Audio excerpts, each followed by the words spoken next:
Na bula de convocação para o Jubileu 2025, o Papa Francisco expressa que este ano jubilar poderá ser para toda a Igreja uma intensa experiência de graça e de esperança.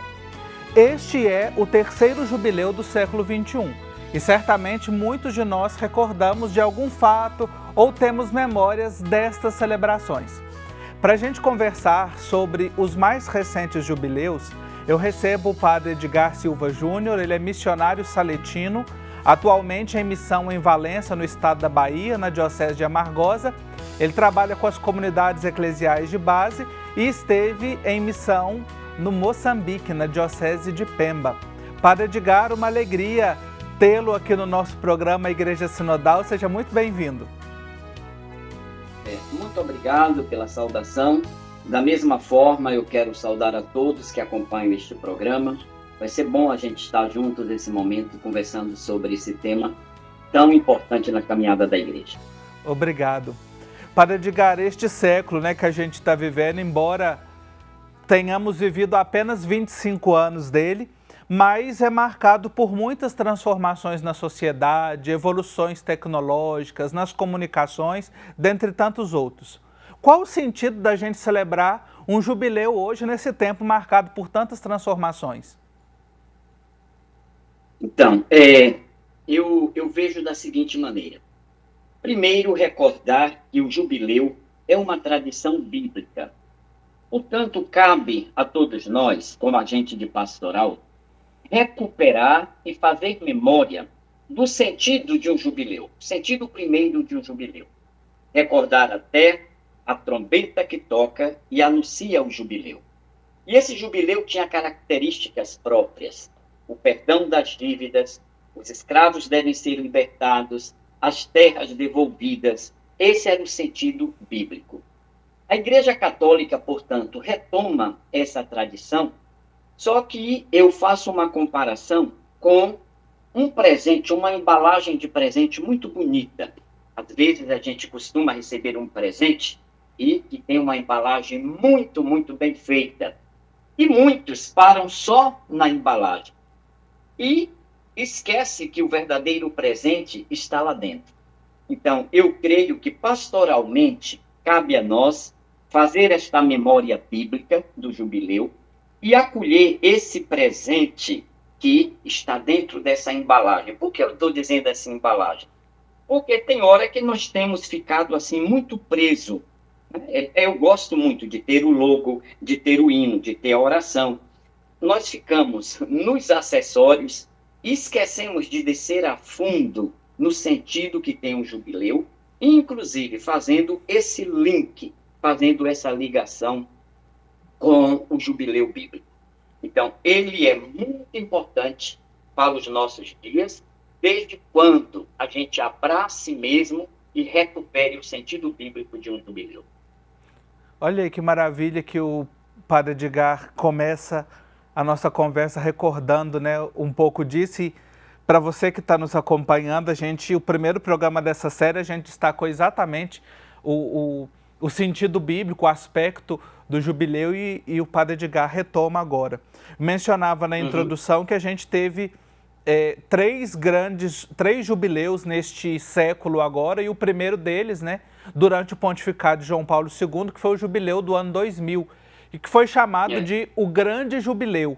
O que significou, Padre Edgar, nesse jubileu que abriu este milênio e também este século, a introdução de elementos que eu era criança, mas me lembro bem, por exemplo, de elementos como o pedido de perdão pelos pecados cometidos na história da Igreja? É isso mesmo, Marcos. Você era criança e eu estava no pleno exercício do meu ministério, mas falando daqueles elementos que fazem parte, mas que não é o forte de um jubileu, quem é que não lembra aquela figura do filho pródigo, que foi o desenho que simbolizou e que é uma figura bíblica da prática de Jesus muito forte. Eu vou falar isso mais adiante, partilhar um pouco sobre isso, mas recordo muito bem do jubileu, ou como você mesmo quis mencionar, o grande jubileu do ano 2000, Mas eu queria fazer uma memória de algo, né? Uhum. É bom recordar que nesse mesmo ano, aqui no Brasil, era para nós também ano jubilar, dos 500 anos da chegada dos colonizadores. Então, nós juntamos, na verdade, dois grandes jubileus, né? O jubileu da Igreja Católica Apostólica Romana, motivada pelo Papa João Paulo II, e nós também, a nível de Brasil, estávamos em um ano jubilar.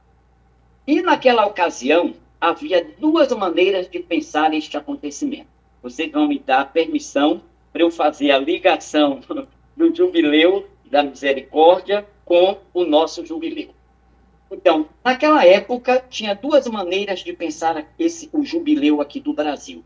E havia até simbolicamente grandes relógios em diversas cidades do Brasil, que iam fazendo a contagem regressiva.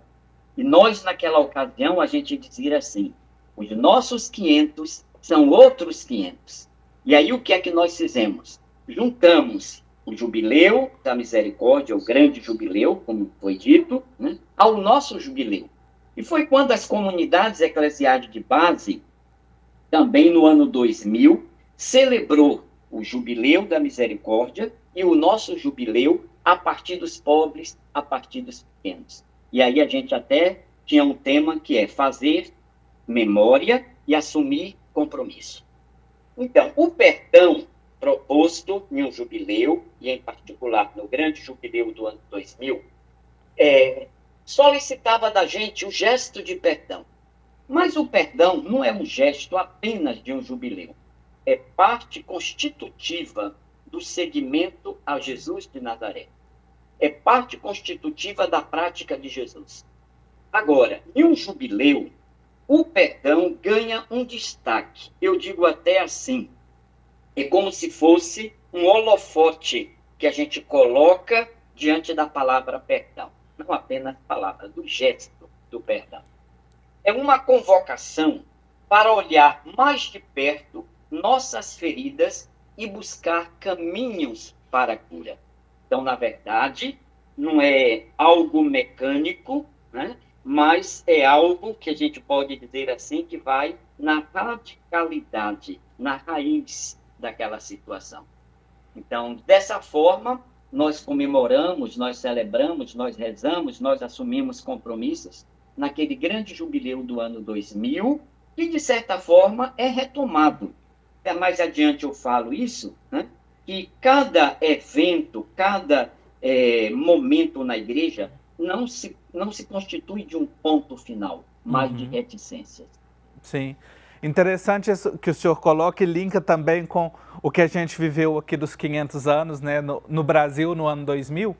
E agora, sim, para a gente encerrar essa primeira parte do nosso programa, para ligar o primeiro bloco, que sinais que a gente pode ler, né? O senhor mencionava aí os jubileus, o Papa Francisco convoca um jubileu extraordinário da misericórdia, em 2015, que nós celebramos em 2016.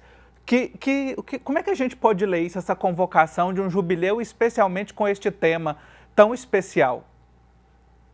Sim. Então, esse aspecto dos sinais, eu vou até preferir responder a partir até das palavras do Papa Francisco. Então, o Papa Francisco, ele, na sua bula, aponta alguns sinais de esperança e nos convida a descobrir esses sinais dos tempos, até como aponta o Concílio Vaticano II. Então, é necessário a gente estar muito atento, porque esses sinais, tem hora que são pequenininhos, tem hora que a gente pode até comparar com a parábola da semente de mostarda, né? Tão pequenininha, mas que quando cresce se torna frondosa e é capaz de acolher e dar sombra até para os pássaros, como diz o Evangelho. Então, é preciso a gente estar muito atento a esses sinais dos tempos. É preciso, como diz o Papa, estar atento a tudo de bom que existe no mundo, para que a gente não caia na tentação de considerar-se já vencidos e pelo mal e pela violência. Então, eu creio que esse ano da esperança é para a gente olhar a vida, olhar a sociedade, olhar a igreja de cabeça erguida. Percebendo esses sinais, como eu estou dizendo, que são pequenininhos. E aí diz o Papa que o jubileu seja uma oportunidade para todos reacenderem a esperança. Por isso, Marcos, eu fiz questão até de trazer esta vela para lembrar que a nossa missão nesse jubileu é reacender a esperança. Essa é uma vela que eu tenho levado para visitar os enfermos, deixo com eles para dizer assim: aqui estamos e precisamos reacender a esperança. Mas eu quero voltar para falar um pouco desses sinais que o Papa Francisco nos recorda.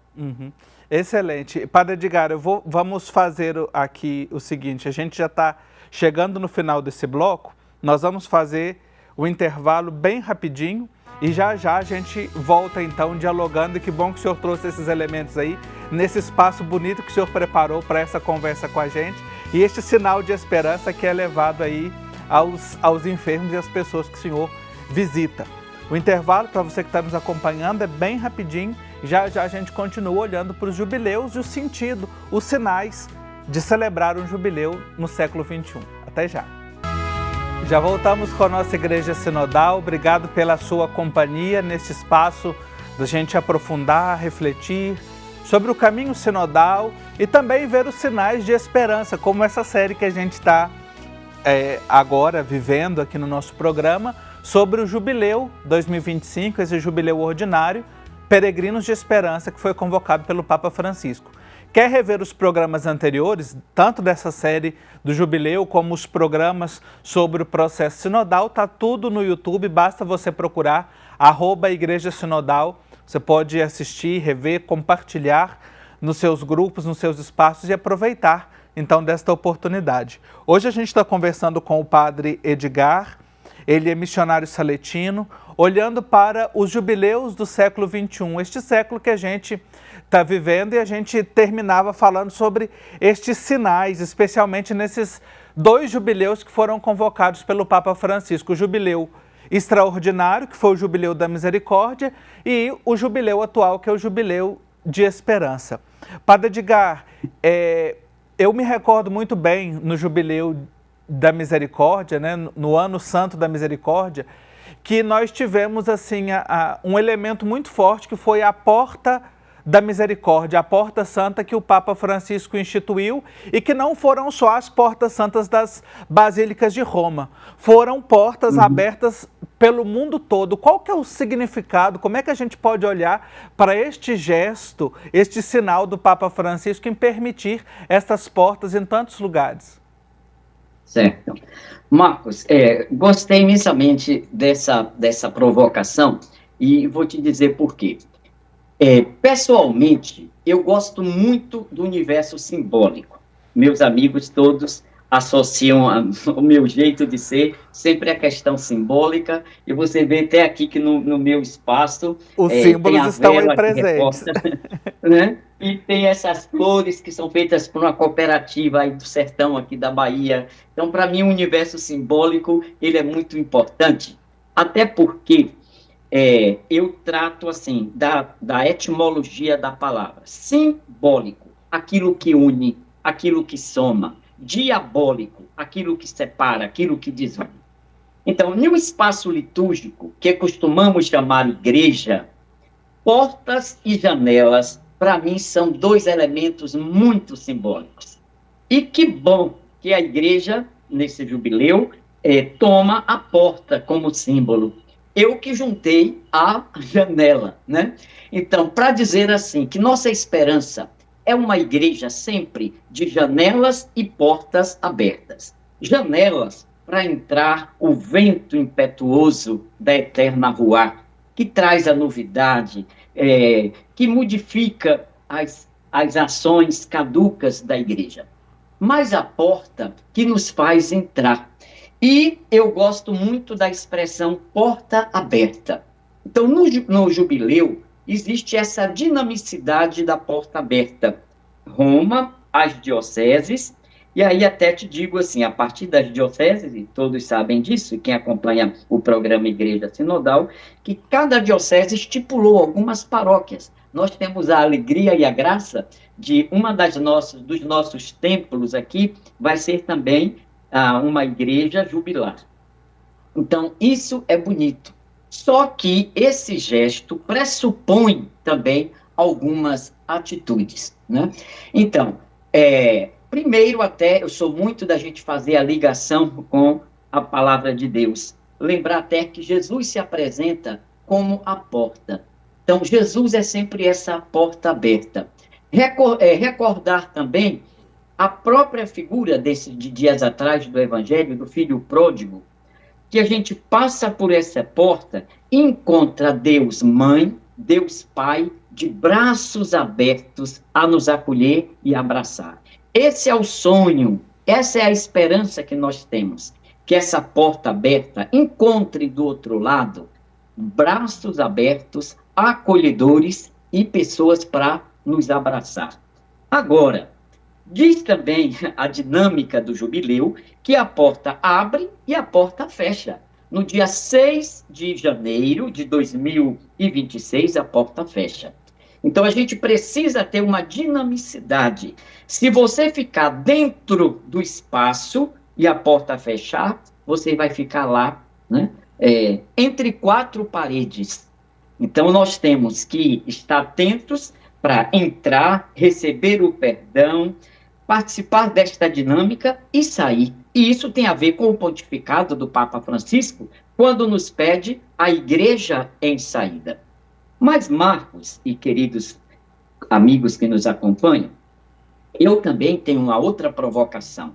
Que bonito seria se nós fizéssemos uma porta móvel, não a porta fixas de paróquias, de santuários, de catedrais, mas que a gente levasse nos lugares mais desafiadores, como fez o próprio Papa Francisco lá na penitenciária, e que a gente pegasse essa porta móvel e levasse em uma tribo dos povos originários, que levasse nos quilombolas, que levasse no calçadão dos grandes centros e lá tivesse a igreja para dizer: estamos aqui para te acolher. É fácil a gente abrir a porta de um templo e esperar que o povo que já tem costume entre. Também o jubileu é para eles. Mas eu creio que o Papa Francisco está a nos provocar que esse jubileu chegue nos lugares mais desafiadores. Mas sou encantado pela simbologia da porta.